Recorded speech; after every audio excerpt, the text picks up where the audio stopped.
ఎవరా ఎమ్మెల్యేలు ఓపెన్‌గా మాట్లాడింది? ముందు జడ్చర్ల ఎమ్మెల్యే దగ్గర నుంచి స్టార్ట్ చేద్దాం. అనిరుద్ రెడ్డి ఓపెన్‌గా ఉంటాడాయన. నిజంగా కూడా అందుబాటులో ఉండే ఎమ్మెల్యేల్లో ఆయన ఫస్ట్ ఎమ్మెల్యే. జనాలకు అందుబాటులో ఉండే ఎమ్మెల్యేల్లో. సరే, ఆయన జనాల తరపున మాట్లాడుతుండొచ్చు. ఆయన ఏం మాట్లాడిండు? అరబిందో కంపెనీని అంటుపెట్టేస్తా. అరబిందో కంపెనీ మొత్తం వ్యర్థాలు వెదజల్లుతుంది. వాళ్ళు వేస్టేజ్‌నంతా జనాల మీదకి పడేస్తున్నారు. పొలాలు పాడైతున్నాయి. జనాల ఆరోగ్యం ఖరాబ్ అవుతుంది. నిజానికి దీన్ని సాల్వ్ చేయడం ప్రభుత్వానికి పెద్ద పని కాదు.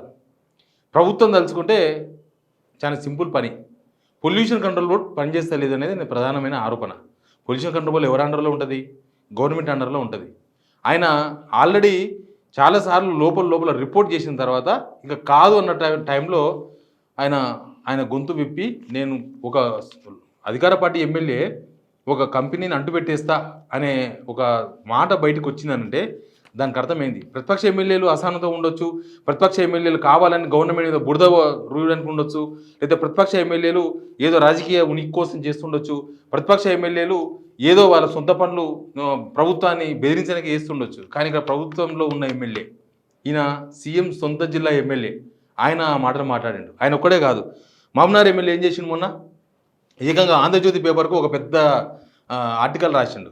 గ్రామీణ ప్రాంతాలలో ఉండే సమస్యలు పరిష్కారం చేయలేకపోతున్నాం, ప్రభుత్వం పట్టించుకోవాలి. ఒక 25 కోట్ల రూపాయలు కనుక ఇస్తే మొత్తం గవర్నమెంట్ ఎన్యూర్లో మేము గ్రామాల్లో ఉండే చిన్న చిన్న సమస్యలు, మోరీ క్లీన్ చేయించడము, రోడ్లు వేయించడము, చాలామంది చాలా సమస్యలతో వస్తారు. ఒక ఎమ్మెల్యే ఒక గ్రామానికి పోతే చాలామంది మా ఎమ్మెల్యే వస్తున్నాడు ఈయనకి ఏదో అడగాలని అడుగుతారు. కానీ ఎమ్మెల్యే పని చేయించకపోతే కనీసం అధికారం పిలిచి కూడా చెప్తే అధికారి ఏమంటాడు? చేస్తామంటాడు. అధికారికి పైసలు కావాలి, దానికి డబ్బులు కేటాయిస్తే అప్పుడు అభివృద్ధి పనో లేకపోతే ఆ ప్రాబ్లం సొల్యూషన్ చేసే ప్రయత్నం చేస్తారు ఆఫీసర్. కానీ డబ్బు లేకపోతే ఏదో జనాల ముందర షోపుటప్గా పలానా ఎంఆర్ఓ చూడు ఇది ఎట్లుందో చూడు జనమంతా అడుగుతున్నారని చెప్తాడు, అంతకు మించి ఏం చేయలేడు. కానీ ఆఫీసర్ ఎప్పుడు పని చేస్తాడు? గవర్నమెంట్ డబ్బులు ఇవ్వాలి, ఎమ్మెల్యేకు కొంత నిధులు ఉంటే ఆ నిధులను పెట్టి చేయించగలడు. అందుకే ఆయన ఒక లేఖ రాసిండు. ఎల్లారెడ్డి ఎమ్మెల్యే మదన్ మోహన్ రావు, ఈయనైతే చాలా విచిత్రంగా రాసిన లేఖ.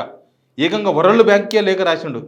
మొత్తం వర్షాలు వచ్చి వానాలు వచ్చి మా కాన్స్టిట్యున్సీలో రోడ్లు పోయినాయి, బ్రిడ్జీలు కూలిపోయినాయి, రైతుల పొలాలు మునిగిపోయినాయి, కనీసం ఒక 100 కోట్ల రూపాయలు ఇవ్వండి. వరల్డ్ బ్యాంకుకు లేఖ.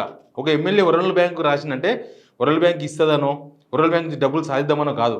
ఆయన కూడా తెలిసిండొచ్చు, ఆయన కూడా ఒక చదువుకున్న మనిషే.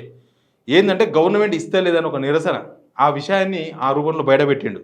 తర్వాత ఇంకా చాలామంది అసంతృప్తి ఎమ్మెల్యేలు ఉన్నారు. నేను మన స్థానిక సంస్థ రిజర్వేషన్ బాగాలేదని చెప్పి ఇంకా చొప్పదండి ఎమ్మెల్యే మేడిపల్లి సత్యం ఓపెన్గా మాట్లాడేసిండు.